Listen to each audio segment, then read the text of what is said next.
The deception unveiled. The Galactic Consortium had always viewed Earth as a manageable anomaly. For centuries, humanity had been carefully observed, subtly guided, and methodically restrained. To the 17 elder species that comprised the Consortium's ruling council, humans were fascinating but dangerous, a species whose rapid technological advancement and inherent aggression required constant monitoring. The great halls of the Consortium headquarters on Proxima Station hummed with the usual activity. Representatives from 1,000 worlds moved through the gleaming corridors, their varied physiologies a testament to the diversity of life in the known galaxy. Floating translators, adaptive environment fields, and diplomatic AIs ensured that all species could communicate and coexist in the shared space. In the central monitoring chamber, Director Vex Lore of the Containment Protocol Division studied the latest reports from Earth. His 4 eyes blinked in sequence, a sign of satisfaction among the Tellurian species. Another successful intervention, he noted to his assistant. The humans have been prevented from discovering quantum entanglement communication technology for the 3rd time. His assistant, a tall meridian with crystalline skin that refracted light in shifting patterns, nodded. The academic who is approaching a breakthrough has been successfully redirected. Our agent convinced the university to cut his funding. Vexilor's mouthparts clicked together in what passed for a smile. Excellent. Without instantaneous communication, their expansion will remain limited to their solar system. The Consortium had a long history of such interventions. For over 300 years, they had carefully managed humanity's growth, allowing them to advance in certain areas, while systematically preventing breakthroughs in others. The humans believed themselves to be alone in the galaxy, their radio signals unanswered, their search for extraterrestrial life fruitless. They didn't know that every probe they sent beyond their solar system was quietly intercepted. They didn't know that the strange malfunctions in their most promising technologies were deliberate sabotage. They didn't know that many of the scientific dead ends they encountered were carefully engineered by alien infiltrators. Humanity was kept in a cage, but one so large and so subtle that they never realized they were imprisoned. It was a policy the Consortium had implemented many times before, with emerging species deemed too volatile to join galactic society without restraint. Some species were contained for a few decades until they matured. Others, like the war-loving Krell, had been contained for millennia. Director, a voice called from across the chamber. We have an alert from observation post Sigma 9. Vexlor turned, his curiosity piqued. Sigma 9 monitored the outer reaches of Earth's solar system, hidden within the Kuiper Belt. What is it? Unknown vessels have appeared near Neptune. They're not matching any known human design patterns. Vexilor moved swiftly to the central display. Show me. The holographic projection blossomed to life, revealing the gas giant Neptune in the background, and in the foreground, a fleet of sleek vessels. They were clearly warships, their design optimized for speed and offensive capability. But most troubling of all, they bore the emblems of Earth. Impossible, Vexilor whispered. Their technology is nowhere near this advanced. Our last assessment indicated they were at least 50 years from achieving this level of propulsion. As the Consortium observers watched in growing alarm, the Earth fleet began methodical maneuvers around Neptune, deploying smaller craft and what appeared to be automated mining stations. They're harvesting atmospheric gases, one analyst reported, likely for fuel production. Vexilor's skin paled. How many ships are we counting? Over 300 in this fleet alone, Director, and our sensors are detecting similar activity near Saturn. The implications were staggering. The Consortium's entire containment strategy was predicated on the belief that humanity was still confined to Earth and its immediate surroundings. Put it through, Vexilor ordered, his voice steady despite his mounting concern. The main screen flickered, and a human face appeared. A woman with dark skin and sharp eyes gazed out at them, wearing a uniform none of the Consortium analysts recognized. Greetings, Director Vexilor, she said, her lips curving into a smile that didn't reach her eyes. "I am Admiral Helena Chen of the Earth Defense Force. I believe it's time we had a conversation." Vexlor stood frozen, his 4 eyes fixed on the screen. "How do you know my name?" he finally managed. Admiral Chen's smile widened slightly. "We know a great deal about the consortium, Director. We've been studying you for quite some time, just as you've been studying us." "Impossible," Vexlor said again, though with less conviction. "I understand your confusion," Chen continued. "You believe your containment protocols were working. You thought we were unaware of your existence, let alone your interference in our development." She leaned forward slightly. "You were wrong." Vexlor's mind raced. This confrontation was unprecedented. In all the consortium's history, no contained species had ever become aware of their containment without the consortium deliberately revealing themselves. "I don't know what you're talking about," he attempted, falling back on protocol for unplanned first contact scenarios. Admiral Chen laughed, the sound sharp and without humor. "Please, Director. We've known about the consortium for over a century. We've intercepted your agents, studied your technology, and monitored your monitoring stations." Her expression hardened. "We've watched you sabotage our brightest minds and stifle our potential. We simply chose not to let you know that we knew." Before Vexlor could respond, the emergency alert system blared throughout the station. Reports flooded in from all sectors of consortium space.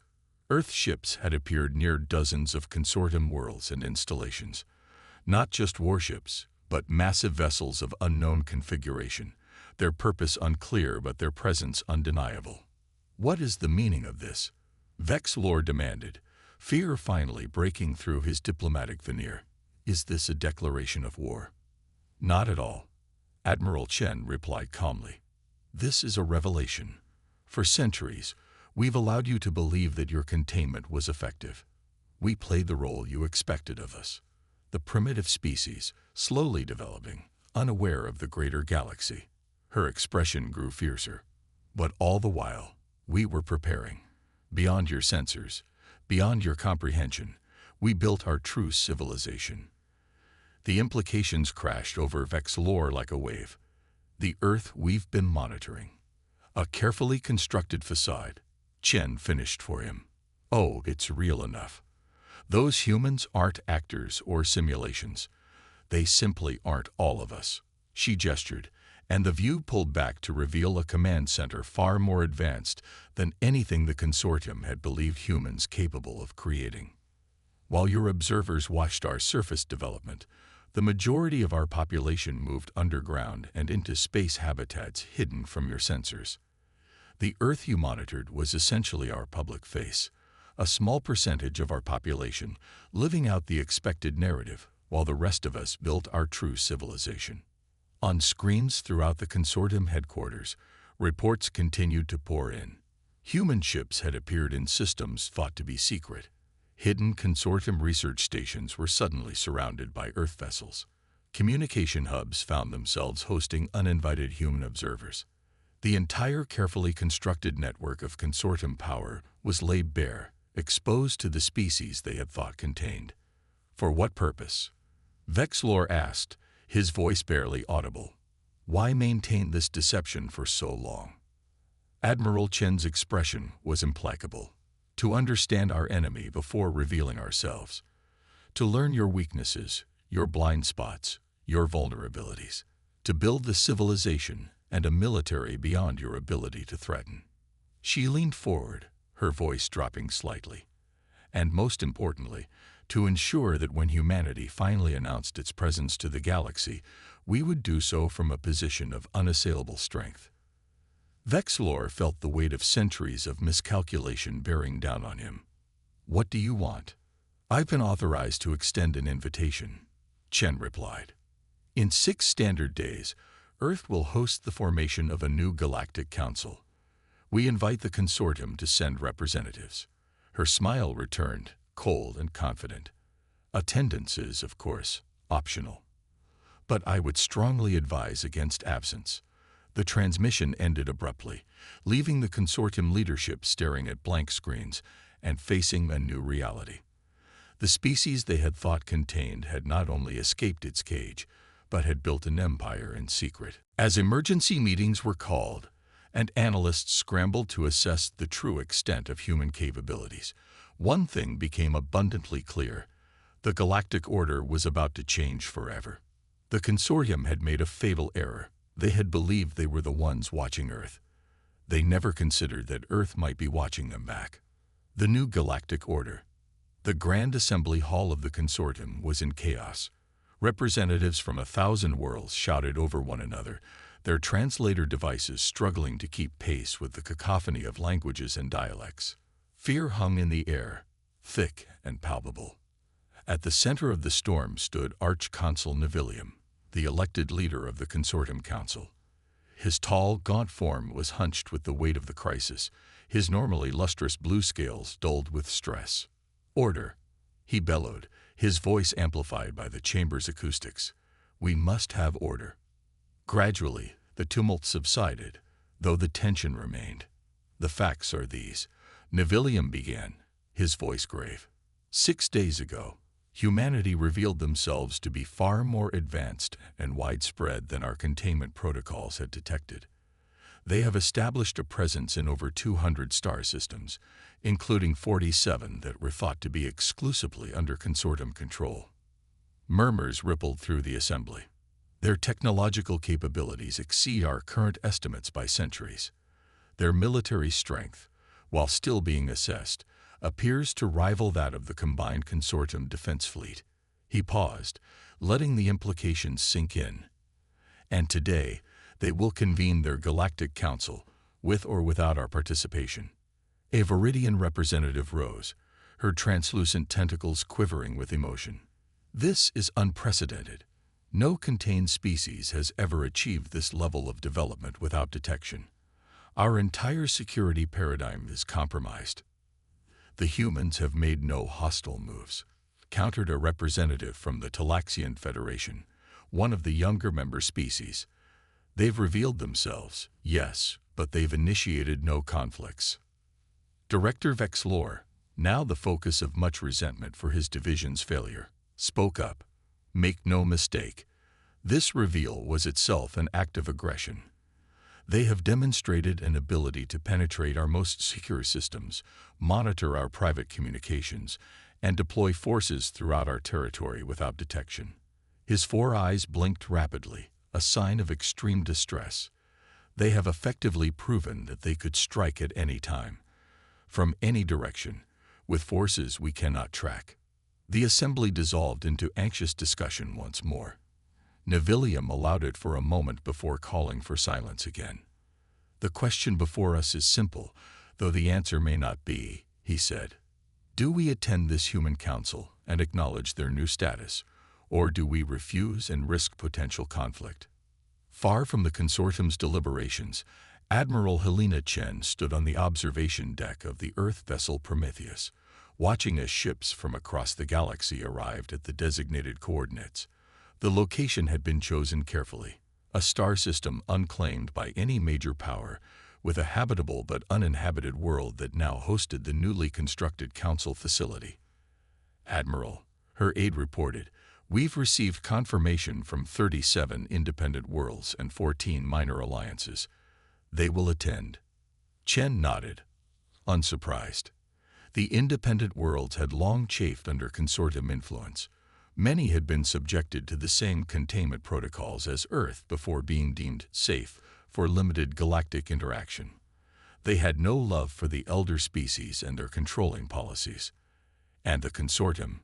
she asked. "Still deliberating, according to our sources. They're divided on how to respond." Chen smiled slightly. "They'll come. Pride will demand it." She turned as the deck door slid open, admitting General Dmitry Volkov, commander of Earth's military forces and her longtime friend. "Impressive turnout," Volkov noted, gazing at the growing collection of alien vessels visible through the viewport. Ships of all configurations, some resembling Earth designs, others utterly alien, moved into the designated diplomatic orbits around the planet below. The oppressed always recognize an opportunity when they see it, Chen replied. The consortium's control has been slipping for centuries. We're simply the catalyst for its final collapse. Volkov nodded thoughtfully. Any word from the other hidden species? This was humanity's greatest secret, one not even hinted at during their reveal to the consortium. Earth had not been alone in its deception. 3 other species under consortium containment had also discovered the truth and developed in secret. Earth had made contact with them decades ago, forming an alliance built on shared resentment of consortium interference. The Valorians are already here, Chen confirmed. The Nyx and Tressarian delegations will arrive within the hour. Together, the 4 hidden species represented a power block that could rival the consortium, especially now that many independent worlds were flocking to their banner. It's almost time, Volkov said, checking the chronometer on his wrist. History awaits. On the planet below, the Great Hall of Concord gleamed under the light of an alien sun. Built in secret over the past decade, it represented the architectural styles of dozens of species, a physical manifestation of the new order Earth hoped to create. Ambassador Marcus Reed adjusted his formal uniform as he prepared to take the central podium. Around the vast amphitheater, representatives from worlds across the galaxy took their places. Some were familiar allies, others newly arrived independents curious about this new power, and still others, potential adversaries watching carefully. At precisely the appointed time, the massive doors at the rear of the hall swung open. A delegation of consortium representatives entered, led by Arch-Consul Nivilium himself. His presence was a tacit admission of the new reality. The consortium could not afford to ignore this gathering. Reed allowed himself a small smile before composing his features into a mask of diplomatic neutrality. The plan conceived generations ago was unfolding exactly as intended. His great-grandfather had been among the first to discover the consortium's interference, a brilliant physicist on the verge of a breakthrough in faster-than-light communication. He had uncovered evidence of sabotage in his lab. Rather than expose what he'd found, he had taken his research underground. Literally, that had been the beginning of Earth's shadow development. As the consortium delegation took their seats, Reed stepped to the podium. The universal translators hummed to life, ready to convert his words into hundreds of languages simultaneously. Distinguished representatives, he began, his voice steady and clear. Today marks the beginning of a new era in galactic history. For too long, the development of younger species has been controlled by those who feared competition. For too long, artificial constraints have been placed on the natural progress of civilizations deemed too aggressive or too unpredictable to join galactic society as equals. His gaze swept the hall, lingering momentarily on the consortium representatives, whose expressions ranged from stony to openly hostile. Humanity rejected these constraints. We built in secret what we were forbidden to build in the open, and we discovered we were not alone in our resistance. He gestured to the delegations from the Valorian, Nyx, and Tressarian worlds. Together, we and our allies represent a new approach to galactic governance, one based on cooperation rather than control, on mutual respect rather than managed development. Murmurs spread through the assembly as many representatives realized for the first time that Earth's rebellion against consortium oversight was not isolated, but coordinated with other species. The galactic concord we propose today offers all worlds, regardless of their developmental stage, the opportunity to determine their own future. No more containment protocols. No more sabotaged research. No more hidden monitors and manipulated governments. Reed paused, allowing his words to settle across the vast chamber. Some will call this naive. They will warn that without careful management, younger species will destroy themselves or others. His expression hardened slightly. To them, I say, trust is not naivety. The desire for self-determination is not a flaw to be corrected, but a right to be respected. Arch-Consul Nivilium rose from his seat, his tall form commanding attention. Ambassador Reed, he called, his voice carrying effortlessly across the hall. "You speak of rights and self-determination, yet your species concealed its true nature for centuries. You built warships and claimed territories in secret. You infiltrated our systems and monitored our activities." His eyes narrowed. "How are we to trust that your concord is not simply exchanging one form of control for another?" Reed nodded, acknowledging the question. "A fair concern, Archconsul. Unlike the consortium, we do not ask for trust without evidence." He gestured, and the hall's holographic systems activated, displaying a complex legal document. "Before you is the Concord Charter. Its first principle is clear. No world may interfere with the internal development of another. No technology may be suppressed. No government manipulated." He looked directly at Nivilium. "These principles apply to us as much as to any other signatory. The difference between our approach and yours is simple. We offer genuine equality, not managed inclusion." Throughout the hall, representatives accessed the charter through their own devices, reviewing its provisions with varying degrees of surprise and approval. Furthermore, Reed continued, "The Concord will be governed by a rotating council, with no permanent members. Power will never concentrate in the hands of a few elder species." The implicit criticism of the consortium's structure was unmistakable.